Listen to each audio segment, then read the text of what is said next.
Shortly after Usha and I left Charlie's family and Charlie's remains in Arizona, I read a story in The Nation magazine about my dear friend Charlie Kirk. Now, The Nation isn't a fringe blog. It's a well-funded, well-respected magazine whose publishing history goes back to the American Civil War. George Soros's Open Society Foundation funds this magazine, as does the Ford Foundation and many other wealthy titans of the American progressive movement. The writer accuses Charlie of saying, and I quote, "Black women do not have brain processing power to be taken seriously. But if you go and watch the clip, the very clip she links to, you realize he never said anything like that. He never uttered those words. He made an argument against affirmative action as a policy. He criticized a specific Supreme Court justice as an individual. He never said anything about black women as a group. He made an argument for judging people of all races and backgrounds by their own individual merits." The very evidence she provides, this hack of a writer, shows that she lied about a dead man, and yet she wrote it. An esteemed magazine published it. It made it through the editors, and of course, liberal billionaires rewarded that attack. Now, of course, even if Charlie had uttered those words, it wouldn't mean that he deserved his fate. But consider the level of propaganda at work. Charlie was gunned down in broad daylight, and well-funded institutions of the left lied about what he said so as to justify his murder. This is soulless and evil. But I was struck not just by the dishonesty of this smear, but by the glee over a young husband's and young father's death. Quote, she says, "He was an unrepentant racist, transphobe, homophobe, and misogynist." The Nation wrote, who often wrapped his bigotry in Bible verses because there was no other way to pretend that it was morally correct. He had children, as do many vile people. That's what they said. He had children, as do many vile people. Now, hours before this smear was published, my wife and I had the honor of escorting Charlie's body back to his home in Arizona. We took his wife, Erica, we love you, his parents, his sister, and a few of his best friends with us. And as they offloaded Charlie's casket from Air Force Two, I worried that Erica would collapse with grief. Now, I'm a very lucky husband to a very wonderful wife, but I have never been prouder of my wife than that moment as she held Erica in Erica's very darkest hour. And I thought of Erica as I read that disgusting attack on Charlie. He had children, as do many vile people. That's what they said about him. I said the Lord's Prayer. Our Father who art in heaven, hallowed be thy name. Thy kingdom come, thy will be done on earth as it is in heaven. And I asked Usha what Erica had said to her earlier in the day in a private moment, and I asked Erica's permission to share this. My wife told me, she asked me for advice. Erica asked me for advice on how she should tell her children that their father had been murdered. She asked my wife how to tell her beautiful kids that their father and my dear, very dear friend is no longer with us. And as she was doing it, there were people dancing on that father's grave. Now, I have heard many calls in the last few days for unity and for healing in the wake of Charlie's assassination. You have no idea how desperately I want that, how gratified I was when Democratic friends and even former Senate colleagues reached out to offer their condolences to me. I'm so thankful. And I know there are so many like them all across our great country. I am desperate to wrap my arms around them as we all unite to condemn political violence and the ideas that cause it. Psalm 133 tells us, "Behold how good and how pleasant it is for brethren to dwell together in unity. It is like the precious ointment upon the head." Oh, how badly have I craved that precious ointment in recent days, and I believe we can have it. But first, we must tell the truth. It's the only way to honor Charlie, for what was he, if not a man who told the truth in every place, in every environment? Now, the most important truth Charlie told is this, that long ago a man, begotten, not made, came down from heaven, and by the Holy Spirit was incarnate of the Virgin Mary and became man. For our sake, he was crucified under Pontius Pilate and suffered death and was buried and rose again on the third day. Charlie believed, as I do, that all the truth he told flowed from that fundamental principle. I really do believe that we can come together in this country. I believe we must. But unity, real unity, can be found only after climbing the mountain of truth. And there are difficult truths we must confront in our country. One truth is that 24% of self-described, quote, very liberals believe it is acceptable to be happy about the death of a political opponent, while only 3% of self-described very conservatives agree. 3% is too many, of course. Another truth is that 26% of young liberals believe political violence is sometimes justified, and only 7% of young conservatives say the same. Again, too high a number.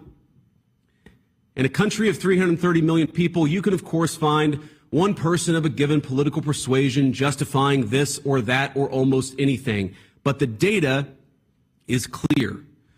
People on the left are much likelier to defend and celebrate political violence. This is not a both sides problem. If both sides have a problem, one side has a much bigger and malignant problem, and that is the truth we must be told. That problem has terrible consequences. The leader of our party, Donald J. Trump, escaped an assassin's bullet by less than an inch.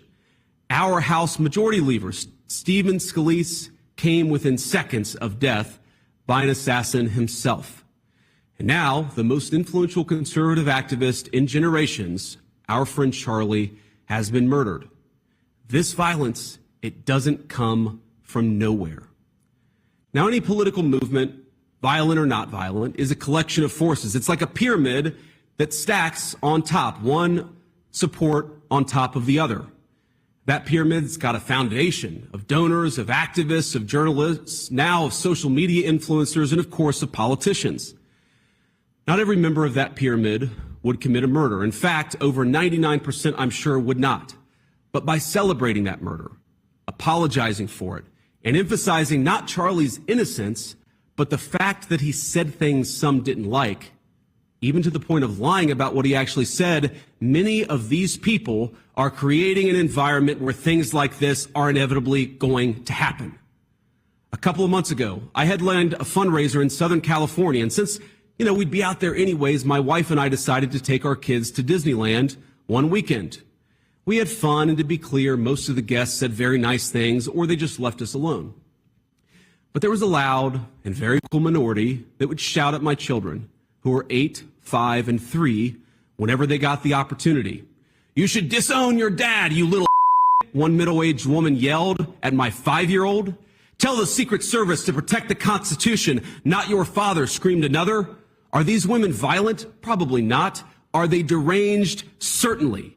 And while our side of the aisle certainly has its crazies, it is a statistical fact that most of the lunatics in American politics today are proud members of the far left.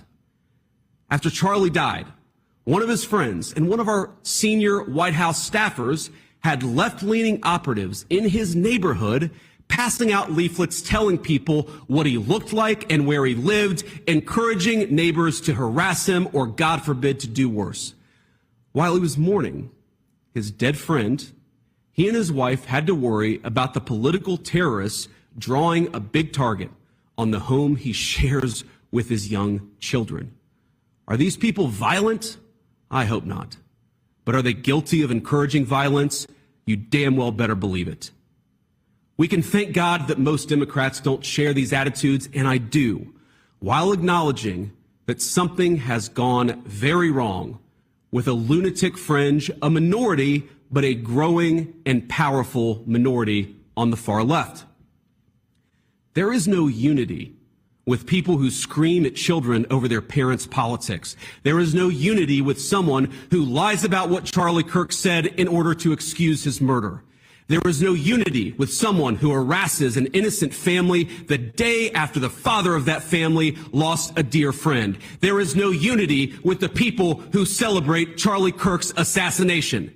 And there is no unity with the people who fund these articles, who pay the salaries of these terrorist sympathizers, who argue that Charlie Kirk, a loving husband and father, deserved a shot to the neck because he spoke words with which they disagree. Did you know that the George Soros Open Society Foundation and the Ford Foundation, the groups who funded that disgusting article justifying Charlie's death, do you know they benefit from generous tax treatment? They are literally subsidized by you and me, the American taxpayer. And how do they reward us? By setting fire to the house built by the American family over 250 years. I am desperate for our country to be united in condemnation of the actions and the ideas that killed my friend. I want it so badly that I will tell you a difficult truth. We can only have it with people who acknowledge that political violence is unacceptable, and when we work to dismantle the institutions that promote violence and terrorism in our own country. Now, our government, you heard me talk to Stephen Miller about this, will be working very hard to do exactly that in the months to come. We're not always going to get it right. We will sometimes move more slowly than you would like. We will sometimes move more slowly than I want us to. But I promise you that we will explore every option to bring real unity to our country and stop those who would kill their fellow Americans because they don't like what they say. But you have a role too. Civil society, Charlie understood this well, is not just something that flows from the government. It flows from each and every one of us. It flows from all of us. So when you see someone celebrating Charlie's murder, call them out. And hell, call their employer. We don't believe in political violence, but we do believe in civility. And there is no civility in the celebration of political assassination. Get involved, get involved, get involved. It's the best way to honor Charlie's legacy. Start a chapter of TPUSA or get involved in the one that already exists. If you're older, volunteer for your local party, write an op-ed in your local paper, run for office. I can't promise you this is going to be easy. I can't promise you that all of us will avoid Charlie's fate. I can't promise you that I will avoid Charlie's fate. But the best way to honor him is to shine the light of truth like a torch in the very darkest places. Go do it. We owe it to our friend to ensure that his killer is not just prosecuted but punished. And the worst punishment is not the death penalty, but the knowledge that Charlie's mission continues after he's gone. St. Paul tells us in the book of Ephesians to put on the full armor of God. Let all of us put on that armor and commit ourselves to that cause for which Charlie gave his life, to rebuild a united States of America, and to do it by telling the truth.